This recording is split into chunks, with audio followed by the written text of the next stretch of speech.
Lei trova nelle nostre macchine qualcosa di diverso. Non dico che sia sempre in meglio, no, ma qualche cosa di diverso. Perché? Perché c'è l'apporto intellettivo dell'uomo.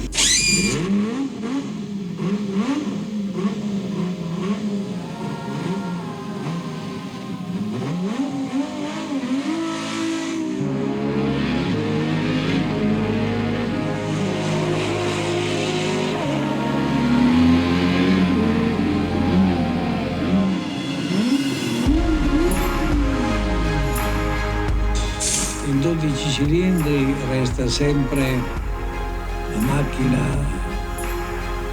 originale della Ferrari quando lei pensa che nel 1946 è nato il 12 cilindri 1500 cm3.